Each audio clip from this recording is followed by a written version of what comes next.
Here we have a new 2025 Ford Bronco 4-door. This one comes in the Outer Banks trim level in shadow black, and then we have the smoked truffle leather and vinyl interior. The powertrain consists of a 2.7 liter EcoBoost V6 engine that's mated to a 10-speed automatic transmission. As we come around to the front end here, love the front fascia, LED headlamps, LED daytime running lights, and LED fog lights. And ever since these came out, I've just loved the front look of these. Now down here to the wheels, 18-inch aluminum. You get passive keyless entry on the front. Power door lock controls are there. Headlamp controls, you get the lights on the side. And I'll turn those on so we can see them. Electronic parking brake, hood release, pedals, and we do get a manual tilt telescoping steering wheel. But here's the power driver's seat with two-way power lumbar support.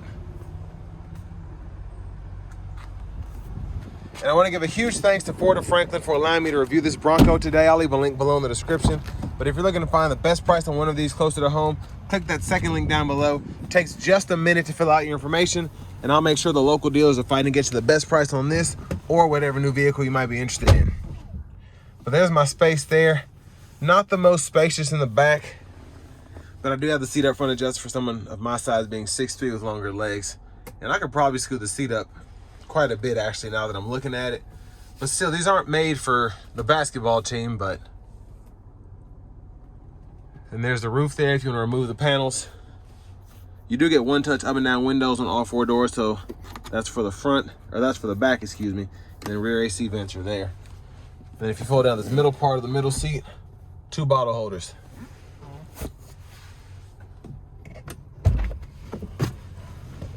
Let's see if we can make our way towards the back.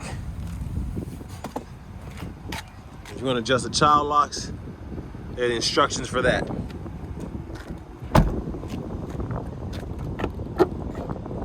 It's a fuel filler. And to the back end, love the tail lamps as well. Just a nice design. There's a look underneath.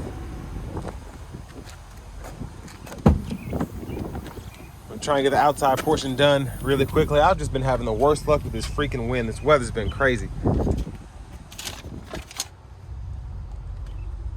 The 12 volt on this side. Pretty good storage here. You can see it has all the weather floor mats and all of that in there. So tons and tons of storage capacity behind the second row. Top tethers are integrated on the back of the seats themselves.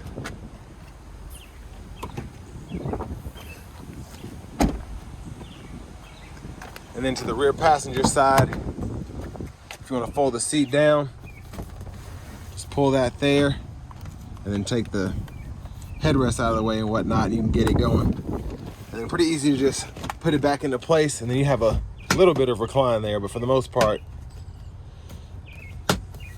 that's what you get. Now down here below the vents in the back, you do have two USB-C charge ports and then a 110 volt 3-prong household plug-in. Now this one in particular, stickers for 57,555, you can see that. And then with this being an Outer Banks, pretty loaded up, it has a Lux package as well.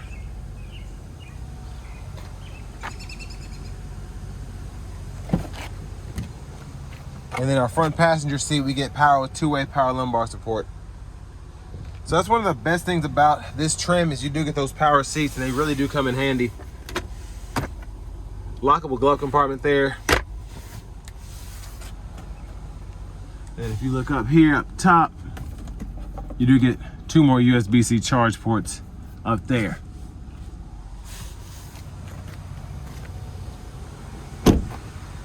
So there are the lights there.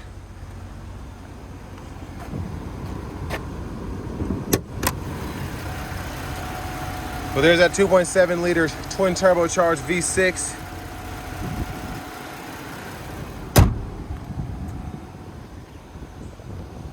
Now, just before we hop in, I'm just gonna take a quick look at the blinkers. And just excuse the wind noise if it comes through, I apologize.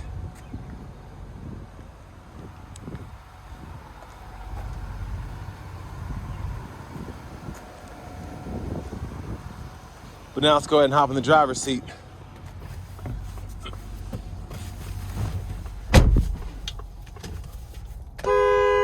So there's the horn, leather wrap wheel here. Over here to the radio, we do get AM, FM, XM, Bluetooth, and then wireless Apple CarPlay, Android Auto compatibility. You even get access to the YouTube app if you have a Wi-Fi connection there. Navigation system is here. And if you want those full functions, you have to get that subscription. Then your settings, go to general. Language, units of measurement can be changed there.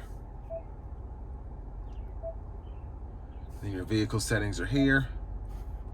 And then go to features, your driver assistance settings are in here. So you can set your cruise, lane keeping system, and change all of that. And then on this side screen here, or side portion I should say, you have those views that you can toggle there, which I really like.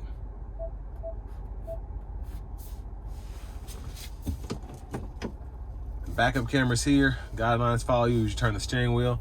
We also have the bird's eye view as well. Hit this camera button down below, that'll pull up the front camera.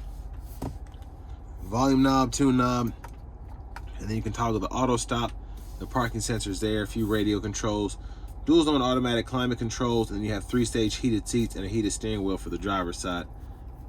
But you can control fan speed, auto, temperature for either side, cut the whole system on or off by pushing this in, and then your dual mode, you can adjust that as well. Down here you get a USB-C and a USB-A duo there that you can stow. That actually connects to the radio as well. Wireless charging pad here.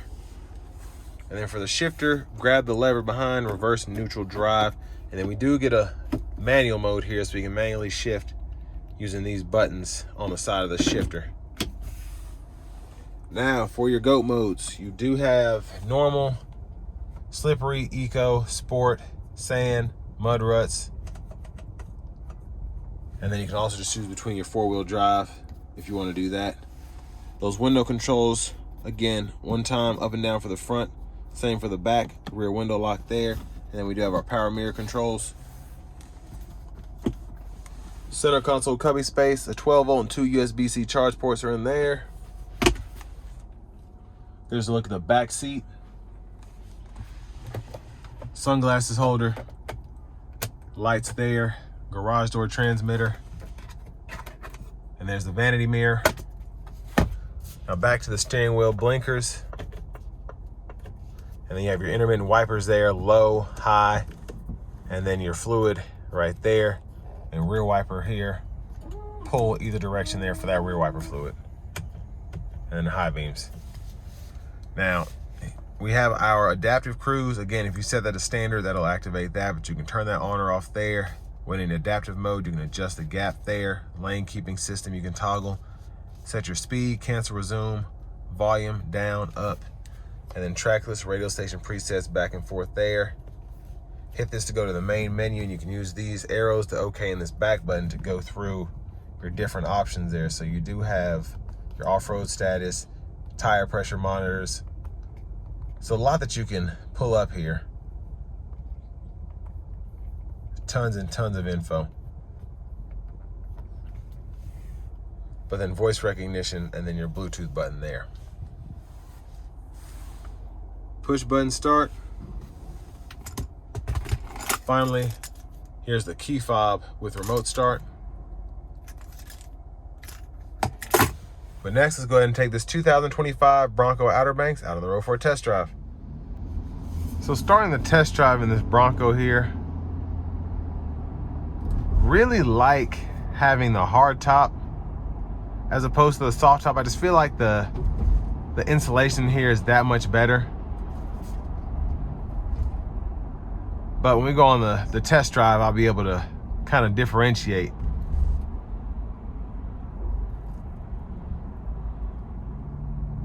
But all in all, I mean, the 2.7 EcoBoost, when I first found out they were putting these in the Bronco, I was thinking, I don't know about that. But from a driver's perspective, it's fun. The 10-speed makes it more efficient, specifically on the highway. And the city fuel economy is pretty good as well for the power output you get from these things. Now, obviously, you can't thrash them, if you want to get 19 miles per gallon city, but when you're not off-roading or having fun, you know, as a commuter, fuel economy is pretty solid for the segment.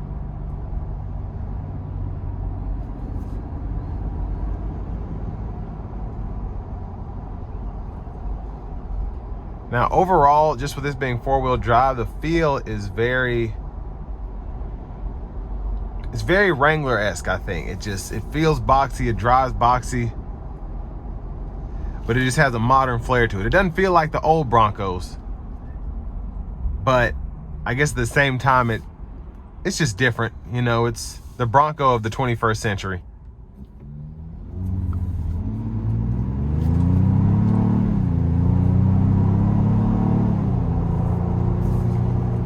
Now up top here, you have the trail turn assist, the traction control, and then the hazards here. And at first I was thinking, why would they do that? But now that I think about it, it's kind of smart because you really don't have much use for these. And when you do, they're all by themselves. So that was a smart design move. But everything else just kind of feels like it is where it should be.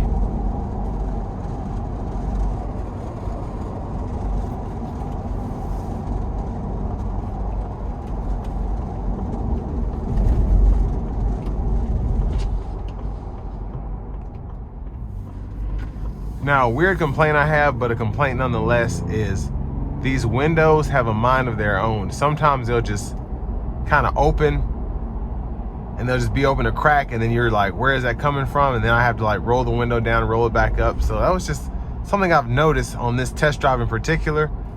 And I don't know if that's a hard top issue or what, but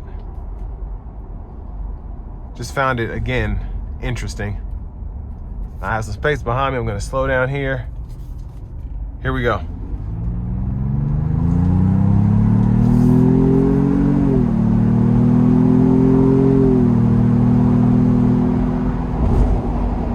So I mean, a solid pull there. Wasn't flooring it, had it in sport mode, but still felt really nice. The sound is actually pretty rugged, even though this isn't even a Raptor. It just has that kind of Baja feel to it when you give it some juice. So. But I do want to give one more thanks to Ford of Franklin for allowing me to review this Bronco today. I'll leave a link below in the description. But if you're looking to find the best price on one of these closer to home, click that second link down below. It takes just a minute to fill out your information, and I'll make sure the local dealers are fighting to get to the best price on this or whatever new vehicle you might be interested in. But I think it's a pretty good vehicle for the money, and I say that saying that it has a lot to offer. It's relatively expensive, but for the off-road experience, I think you'll be pretty pleased with it. And again, it's just a fun vehicle, and if you need to use it as your daily driver as well, it's somewhat practical in that sense too. But with all that being said, this will bring me to the end of my review of this 2025 Ford Bronco Outer Banks.